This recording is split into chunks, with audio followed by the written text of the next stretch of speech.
Okay, I usually count to 5, and we're more or less at 5 now for it to go live. So yeah, welcome to the Dan and Omar show as usual. Omar gave me the intro duties today, so thank you very much for. I didn't know that was your trick to count to 5. I've not been doing that. I've just been kind of staring gormlessly at the screen in each of the last few weeks, and hoping for the live button to appear. Well, we can keep talking about how long it takes, how many seconds to. But yeah, generally is a 5 count on my part. But it's pleasure to have. We try and get some of some great guests on every few weeks to the show, just to talk about a different aspect of the industry. So I'm absolutely delighted to get Hugo Scheckter on board today to chat with us. And Hugo, firstly, thanks for being so well branded. I think you're the first branded guest we've had, is the truth. But it's for whatever advertising you're going to get out of it, I'm glad that you've come prepared. I've been listening to Essen for too long to know that every opportunity is a good opportunity to promote yourself. So I've learned from Essen, so that's why I'm here in my branding. No, it's really good. Well, look, you're coming at a good time, because Omar and I, as renowned Liverpool fans, are quite happy after last night's performance. And before we get into the detail, I'm not sure. I mean, now maybe you can tell us your allegiances, or maybe you're not going to tell us your allegiances after, obviously, me, not necessarily working alongside you, but knowing at the clubs that you've worked at with Southampton and West Ham. Do you actually support a team, or do you just support the team that you're working with? Yeah, I mean, when you pay my salary, then you get my allegiance for that time. I was an Everton fan growing up, but to be fair, it's one of those that when you work so hard inside a club, I would never want West Ham or Southampton to lose to Everton. And so after a while, I guess they're my third team, but it's not really a thing. If they were playing someone neutral, I would want them to win, but I don't really have any affiliation to them anymore. So yeah, Southampton and West Ham are the two teams to look out for now. And I guess I go through periods of really wanting to win, really wanting to lose, but on the whole, kind of on side with them at the moment. Well, look, if we take a quick step back, which is, at least I know to Omar and myself and a lot of people in the industry, we are sort of aware of the type of work that you as, I guess, the head of a number of elite player care departments have been involved with, the types of work over the last, I guess, almost half a decade now, which is sort of flown by since we met. Would it be possible just to give a little bit of an overview on, the great clubs that you've worked with and the type of stuff generally that you've tended to help with? Yeah, absolutely. I mean, I'll start right at the beginning, which was Indy 11, second division club in America. Joined them straight out of uni, which I also did in America as team operations coordinator, then promoted to manager. And that was that was a mad club, because we literally started. When I started, we had the manager and one player, and we had to sort of build a team. We had to find players. We had to build a training ground. We had to get kit, to launder the kit. And that was kind of all hands on deck. We had 10 staff or 12 staff in the whole club. So you were doing sponsorships and, contract signings. And I was like a club secretary and a kit man at the same time, and team operations, player care, everything. Then I moved to Southampton as their first player liaison officer, team player liaison officer. And that was kind of a much more narrow focus. So just dealing with the players' personal stuff. So when they came into the club, assisting them to move into Southampton as an area, and then helping them sort of day to day on that. And then 2.5 years ago, or 3 years ago actually now, I was approached by West Ham to become their first head of player care, which was to set up an actual department rather than just one person doing it, which I did. And at West Ham, it started as quite a small department, and then it was 3 people, but in terms of importance, it really sat alongside medical at the top of that pyramid, I think. And we were involved right at the end with David Moyes on pretty much all the decisions. It was really myself, the head of medical, and David and his staff kind of going through all the decisions, policies, kind of coming up with what we wanted to do as a team. So was really pleased and honoured to be in that level. But that was everything from scheduling to team bonding to player care, as in individual player stuff, relocations, travel to away games, fan mail, signed items, etc. So a lot of stuff in my department was responsible for player appearances as well, all the commercial stuff. So quite a wide ranging brief, and I kind of sum it up easier to say it's everything that's not football and medical rather than what it is, because that takes a lot longer. That's a long job description. Is there even a job description, or is it? There is, but it's not accurate to what I ended up doing. When I was helping them to advertise for my replacement when I resigned, and I was trying to think like what I put it on a piece of paper. I was like, I feel like I do more than this, but I can't really work out what it is because it's quite hard to like qualify in one piece of paper. But a really cool role, and I really enjoyed it, and it was not the easiest club always, but a good club to work for. Yeah, kind of like a Swiss Army knife human being. I'll take that. I'll put that on the CV as well. I'm kind of curious. So I remember that there was a book called Soccernomics by Simon Cooper and Stefan Szymanski, who spoke about Didier Drogba when he first went to Chelsea, and basically, this was in 2004-ish, maybe 2005, where the type of facilities that you described there and type of support that you described there just was non-existent. You've obviously been in the industry for quite a period of time now. What have some of the evolutions been, and where are clubs at now today compared to where they were 10, 15 years ago? I think it's changed massively in the sort of 8 years I've been doing this. I think to look at when I started, it was kind of a lot of clubs had like these one-man bands, which was one guy who was normally a fan of the club, who'd been there a while, who had a mate who could change a tire, had a mate who was an estate agent, and so it was very much like just getting things done. Whereas I think player care now is looking more about what we can do proactively and how we can not just sort something, but sort something in the best possible way. And I kind of look at the 3 levels of, if we pick up a player from the airport when they sign, level 1 is here's a taxi number, call them when you arrive, book a taxi and get yourself to the hotel. Level 2 is we'll send a driver and he'll pick you up and I'll meet you at the hotel. Level 3 is a club member of staff goes to meet him either on location wherever he is or meets him at the airport. But in that car we have a phone charger for the UK, a welcome pack explaining the club, the colouring book for the kids, snacks for the families, and that's a kind of level 3. And then there's probably a level 4 and 5 that I haven't quite worked out yet. But that's kind of looking at a lot of clubs at level 1. Whereas in reality, clubs should be at level 3, 4, because, the amount of money they spend on these guys, why wouldn't they want to put the proper process in place? But I just think no one's really thinking of it like that. It's still so reactive and not proactive. And I think that's where you'll see player care continue to increase. I mean, resource levels are changing massively. Again, 18 clubs in the Premier League have some sort of player care, but 9 of those 18 are single people again. So, there's still not a huge amount of resources when you've got 45, 50 people looking after players when they're at the training ground for 3 hours a day. The other 21 hours a day, you've got one person looking after them. It makes no sense in terms of resourcing. So I'm just trying to explain what I do and try and get clubs to buy into it and then help them to improve that. And how much adoption is there in the let's say Premier League at the moment around player care? I appreciate there are different levels, but if you had to kind of characterize the average Premier League club, where would you say they're at, and how does that compare to lower down the leagues as well?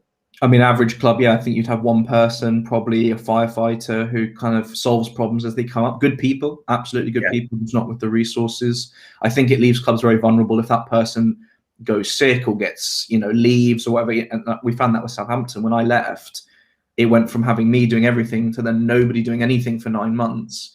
And then my replacement came in and he was a bit like, well, what the hell has happened here? But because there'd been no one for 9 months, it was really difficult for him. And he's doing a good job now, but it's difficult. But then at the top end, you've got clubs who have 10 full-time people in this, 12 full-time people doing it. So, it's really hard. But then you also have 2 Premier League clubs with nothing. When you look down the leagues, you've probably got 5 or 6 championship clubs have one person. Most of them have nothing. League One, there's like 2 clubs that have it. And I think League 2, there's one person. But even in Europe, I mean, it's fascinating. You've got big clubs who either have one person or nothing at all. And that's kind of been eye-opening for me since moving to my new business, is speaking to these massive Champions League clubs. And they're like, oh, yeah, we just don't do this. And you're like, what? How can you spend more than some Premier League clubs and you just got nothing, just nothing? Or, you know, again, it's a very that level one system that we spoke about. So it's really trying to educate and kind of understand that actually it sounds like common sense, but actually it's still revolutionary in a lot of clubs. And, you know, I think I was fortunate enough to be able to build a really good department at West Ham, but there's no reason why West Ham should be in the top 2 or 3 clubs. I mean, I wouldn't say in the world, but certainly in the Premier League for player care. There's nothing there that's unique or that's, you know, special about that club that should make it so good. But actually, we were quite easily able to become a top club in that just by doing common sense and thinking about things strategically. I might just ask Omar, if that's okay, Hugo, on one of the questions or one of the points that you mentioned around firefighting, problem solving, a lot of the things that we've talked previously about in terms of, I guess, relationship building and building trust as probably one of the main areas that of importance between your team, and then talent. Is that probably right? And then how do you actually go about doing that in practice? Yeah, it's vital. I mean, the situation I inherited at West Ham was a very tough one. You know, my previous incumbent had left under difficult circumstances, we'll say that. And so the trust in the player care department was basically non-existent. And so, but football's a small world. Like when I arrived at West Ham, the players had done their due diligence on me, which I found really odd, is they'd spoken to, you know, players they'd played with internationally who were at Southampton or players that knew me, and they'd kind of done their homework to kind of work out what kind of guy I was, which helped. But the way I've always done it is trying to identify those key people in the changing room and help them with something that they've been struggling with, and spend a lot of time on this specific thing. So at Southampton, when I started, one of the foreign players having problems with his driver's license, and he'd been trying to work it out for 6 months, wasn't able to. We did it in a couple of days, and he was like, "Oh, brilliant," you know. And he was like, "Well, can I, like, you know?" And they go to get their wallet out and give you cash. I'm like, no, you know, like I get paid my salary. What would be really helpful if you go loudly say in the changing room, "Wow, Hugo, that's really helpful. I can't believe you've helped me with that." And then some players like, "Oh, what's he? Oh, well, maybe he can help me with this," you know. And like, it's a snowball effect. But I think it probably took a year for me to get really trusted at West Ham, like really to that point where they understand that I'm not a spy for the club, but I do work for the club, so my loyalties are, you know, there. But it has to be a balance. Player care has to be a balance between the club's priorities and the players' priorities. If it's skewed, it doesn't work, you know, either way. So it's a tough one to get, and you've got to be, you know, at the end of the day, you're subservient to the players and the fact that they can give stuff to you to do, but you're also above them in the fact that in my role as head of player care, I was telling them, you better get in that room and film that thing for the sponsor that I know you don't want to do, or we'll have serious problems, or you're late, you know, you've got to be better than this. So you're in a really odd role in the fact you're below the players and above them, and trying to balance that's quite difficult. But also in terms of personality, if you're too cocky, they'll be like, right, we're gonna take him down, you know, like we're gonna come from. If you're too like quiet and meek, they'll walk all over you. So it's like there's like a 4-way like graph where you've got to try and be in that real sweet spot. And I don't even know how I would say that I've done it. It's just you kind of work it out and you push yourself, and sometimes you make mistakes and you own up to them, but it's a really fine line to tread for sure. Yeah. How responsible are you for, you know, you spoke about like team bonding as you know, one of the knives on that zombie knife of roles within the club. How responsible are you for like culture and developing, kind of working with the head coach and working with the board and so on in developing a culture football club? Because I've heard stories of, you know, you hear about teams that are struggling, and you hear stories about the kind of dark jokes that players make and putting the club down and all that kind of stuff that can kind of create a vicious cycle around negative performance. To what extent do you get involved in that, trying to ensure that there's a culture that people can rally around? I think it depends on the manager. So, you know, David Moyes was always about team culture, and him and I worked very closely on a number of events and a number of things that he wanted done in order to build that. And so, you know, I was a really key part of his team on that. Someone like Manuel Pellegrini was very good technically, and, you know, it was more of we're going to work them on the pitch, and then what they do outside is their own thing. And I think that there's not a right or a wrong approach on that. But when you've got a manager who really buys into it, there's a lot of stuff we can do. So we, for example, introduced team quiz nights when we were traveling and had a late kickoff the next day. So if we're away at Leeds at 7:45, the night before, we'd have a team quiz night. Every member of staff, player and coach we'd be divided into teams, split them equally among roles. And we do like a music quiz or general knowledge quiz or whatever, for cheap little trophies that we'd give out. And the lads love them. Like, really, you've never seen players argue about what the flag of the Seychelles looks like until they're locked in a hotel for 36 hours, nothing to do. And it turns out a lot of them know flags of the world through FIFA, which I didn't realize. So the flags of the world round was really easy for them, except Seychelles, which isn't on FIFA. So, but that's the kind of thing where a lot of managers will be like, no, they need to focus there for a game. And actually, I'm not saying David was on board with everything I suggested. Some of them, it was, maybe a bit far, but actually he was like, no, we're going to do it. And he would be there arguing about what year Britney Spears' "Oops, I Did It Again" came out, for the quiz. And like, fair play to him, and I think you've seen that culture and that success come on. And I'm not saying my quizzes were the reason they're 5th in the league, but it's to show that actually we're willing to try new things and make, understand there's a lot of pressure on football. It's a long season. So let's have a bit of fun and make them enjoy their time there while working hard, but also have a good spirit and get everyone to work with people they wouldn't normally. And I don't think it's revolutionary, but football just doesn't think like this. And so when you do it, when you bring something like team bonding into football, everyone's like, well, that's revolutionary. It's circles. But in football it is. And I think that's where you can sort of get ahead. Omar, you've heard it here first. Hugo Scheckter takes full credit for David Moyes' West Ham run as a result. Specifically did not say that. I'm sure there's some analytics on number of hugs in player celebrations and so on that you can kind of attribute to better player care. I'm sure there's or the team performance based on their quiz night win. If the players who won the quiz the night before, how well they performed on the pitch the next day. Exactly. If it's there, been up all night celebrating with their £2 plastic trophy. Yeah.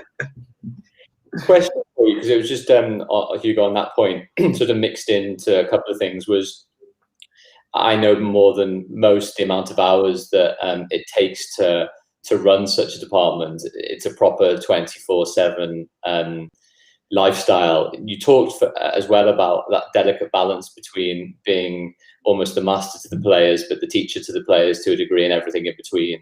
To the extent that we saw some stuff about some content on. It looked like basically like carpool content where you were like in the car having fun times with them as well, but at the same time finding that difficult balance. Yeah. More than anything else, it felt like when we chatted over the years that it's proper positive grind, but also negative grind. It's like there is no such thing as really work-life balance, because this is your life for quite a period of time. Yeah, I think the first point, I think a lot of player care departments, and I would say wrongly, focus on efficiency in this.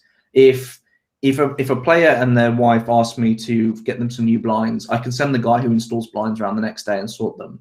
But actually, if I've got a free afternoon, why not I go to like a John Lewis and pick out the fabrics and just talk to them, get to know them. And I've had that once where I did that, and then the wife said, actually, the biggest thing I'm worried about is my son's got learning difficulties. We're not sure the school's right for him.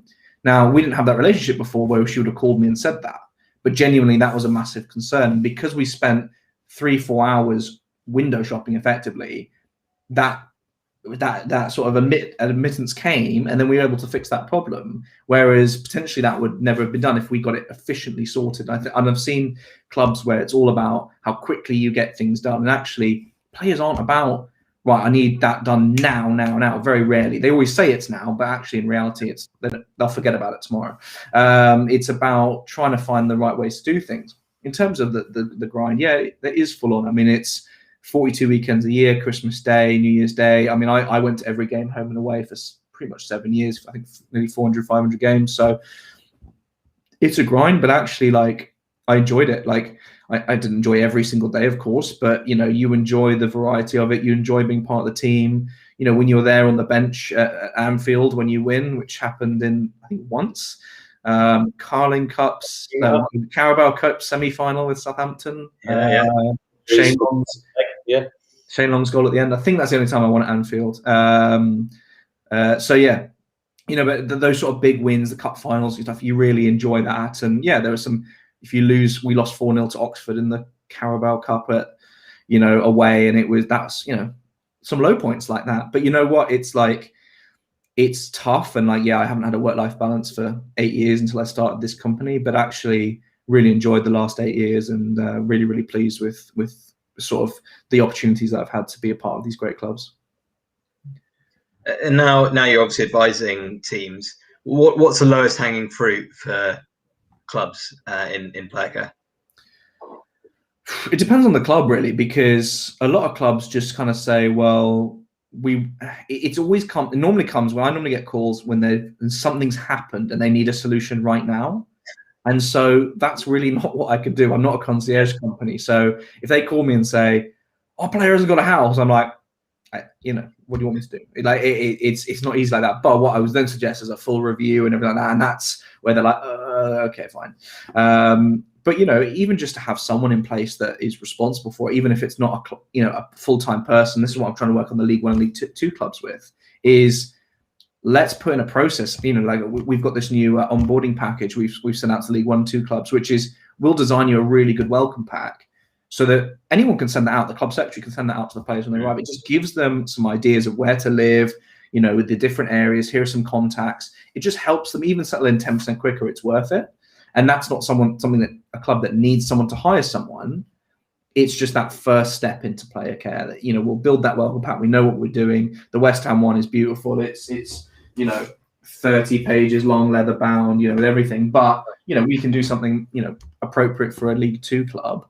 And actually, if you see one player goes, wow, this has really helped me, and I really feel like I've hit the ground running, it's worth it, because even at that level, you're still paying people hundreds of pounds a week, if not thousands. So it's worth doing. And, all the way up to the full club review, which is, 6 weeks and a large chunk of change, then, that's what we would offer at the top end of the football pyramid as well, or, to big clubs in Europe. So, there's all sorts of different things we can do for different clubs. It feels like the kind of thing that maybe they've done in the US before. I don't know. It feels like the kind of thing that the Americans would have got right first, and now we're slowly struggling to import it. Is that right? Yeah, I mean, it's interesting. It's quite hard they call it player development out there, and it's quite hard to find out much about it. I mean, MLS is behind the Premier League, but in terms of the NFL and stuff, with the different rules they have on agents there, the agents here, like anyone with a pulse can be an agent, and I'm not being too disrespectful to. Well, actually, that is quite disrespectful to agents, but it's true. If you pass, sign up, you can be an agent. In America, in NFL, it's hugely limited industry. You must have an MBA. You must have all these kind of things. So I think players on the whole tend to get looked after better there. And I think the way that player care has come out in the Premier League is because clubs have started to take that responsibility in house. If they're spending £50 million on a player and they're paying him 100 grand a week, the risk is all on the clubs. It's all financial on the club. So why would the clubs then put something like this to either some bloke or an agent or the player or whatever? Why would they put the responsibility of settling him in on someone else? They might as well bring it in the house, know it's properly regulated, properly organised, and reduce the financial risk of that player not settling, not working out. So I come from the Premier League. I just don't in like the NFL and the MLB and the NBA to know how it's done there. But I think, the big players in America, just like they do in the Premier League, have personal teams. And that's what you see in Formula One is Lewis Hamilton has the lady Angela who follows him around with the backpack, and she's his nutritionist, his trainer, she has his phone on him, like she has his water with him. Like that's kind of an individual player liaison. He'll have a team of people around him.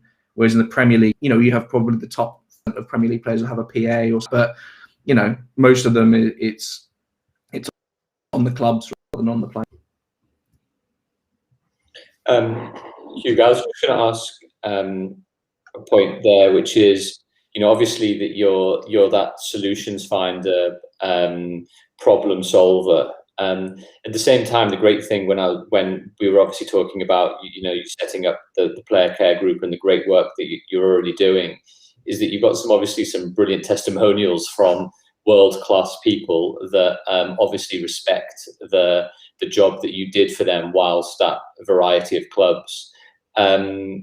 How easy or difficult is it as a result then? Obviously you've got great testimonials to be able to actually, when you're speaking with clubs or speaking with individuals, to explain to them the real value add that you can bring to an organization now that you're sort of on the outside looking in rather than on the inside dealing. Yeah, I mean, it's funny because I wouldn't say I'm a humble person, and I really don't think many people would describe me as humble either. But like, I'm really uncomfortable with the testimonials because I didn't like asking for them, and I don't really like the fact that I'm going like, oh, look, I've worked with Virgil van Dijk. Oh, wow, look how good he thinks I am. But actually, that really opens doors, and it kind of gives that credibility when you're going to people you don't know. And so that's, I really appreciate Virgil's thoughts and comments. I find it really interesting, actually, how as I've sort of, I wouldn't say I'm out the football bubble, but I'm kind of on the edge of the football bubble, or kind of but on that sort of precipice between the two. How, some people who used to text me all the time now won't respond to my messages, or that kind of like, oh, you can't really help me now, so I'm not interested. But I think what I've understood is that people know me as the player care guy, but don't actually understand what player care really means.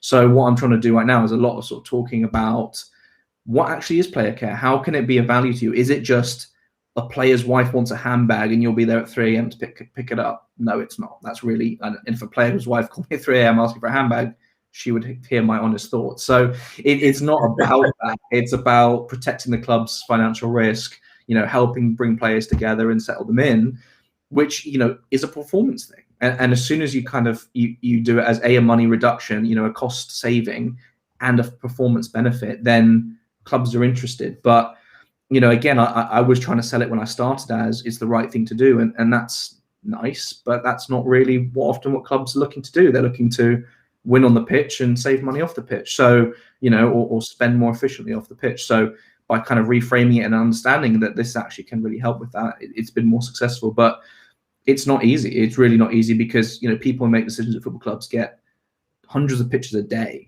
so to really stand out is difficult. So, it is what it is. I'm enjoying the challenge of being a business owner. I've never had to do, PR or marketing or accounting or, any of this kind of stuff that I've always been in part of an organization. So to be doing this for the first time is actually quite fun for me. It's quite interesting for me. But also it's, going from having a department to having, basically working by myself has also been a challenge, to try and get used to that. Who do I bounce stuff off? Yeah, I can call Dan, but I can only call him a couple of days a week before he stops answering my phone calls. So, or starts charging me, even worse. So, yeah, it's you try and get even a couple. I mean, that's you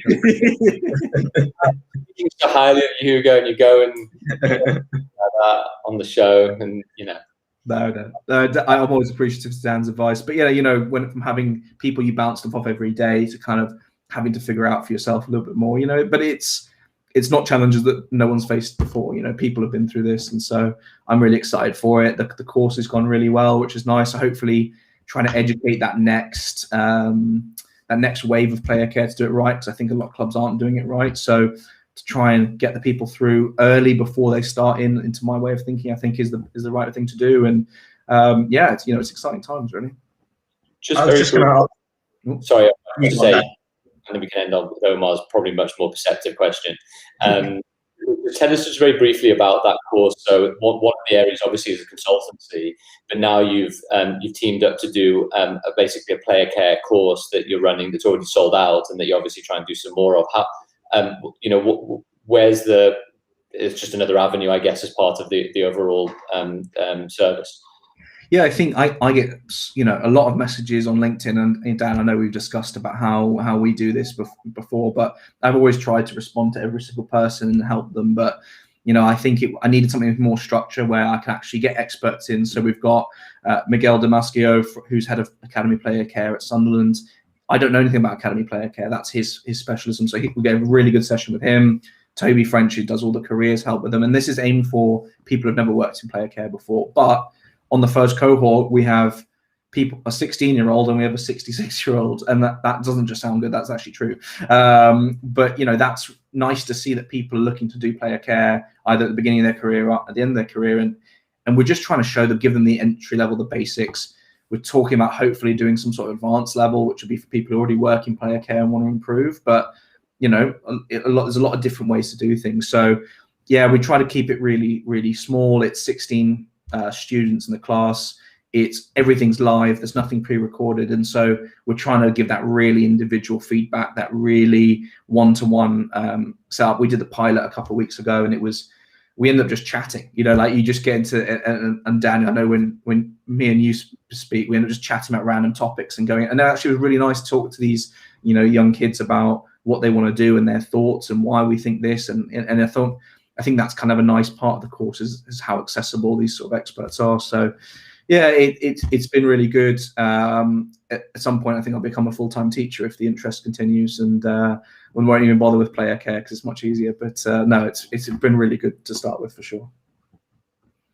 Thank you. I think that's a good point. My question definitely wasn't really interesting, so I think that's a good point. I feel bad now. No, definitely go with it. Let's end on. Okay. Well, I was just going to ask. I mean, you've obviously, you particularly trying to help clubs get up to a level that's kind of acceptable or where it should be at. But is there a kind of next frontier for the clubs that are doing it really well? What's the kind of next idea for a club that really wants to push player care to the next level? Well, they'd have to pay my massive consulting fees to That's a good answer. No, you know what? I think it's trying to be the proactiveness is really the key, and I think trying to really tailor it more and more individually. We've got a I'm developing a data model, which actually I think Omar would be quite interesting for you at some point once I've got it work. But trying to track with data how players' well-being improves as long as they spend at the club, and then trying to look at trends across clubs.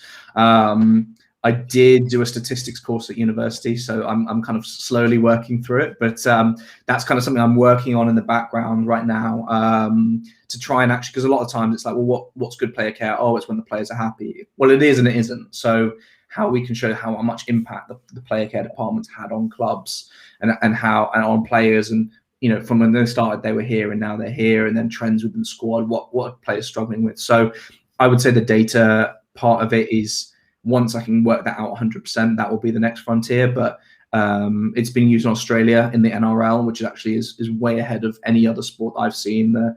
The rugby down there, so that's really way ahead of it, where a set standard of player care is essential all the way through the league. It's league mandated. They have to be qualified. They have to have the certain positions at each club. I would love to see the Premier League get to that point, but I don't think it will. But I think that's probably the next frontier, if I'm really honest. Interesting. Very cool. Hugo, it's been a pleasure as always chatting. For everyone listening as well, because we're a little bit over, but next week we're actually going to do the Dan and Omar show on Clubhouse, see how we get on, and bearing in mind the international break, we're going to sort of pose, I think, the question that I can't take any credit for, Omar, that you actually came up with, which was, how do you think about fixing international football, which I'm sure we'll be able to discuss with some good people, and even I'm sure, Hugo, you'll come in and offer maybe some views too. I would love to. Yeah, absolutely. Probably longer international breaks, you get more time off. I think that's the.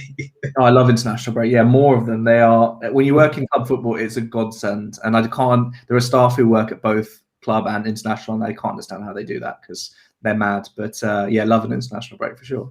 Yeah, good. Thanks, Hugo. Thanks, Dan. I'll catch you next week. Thank you, guys. Cheers.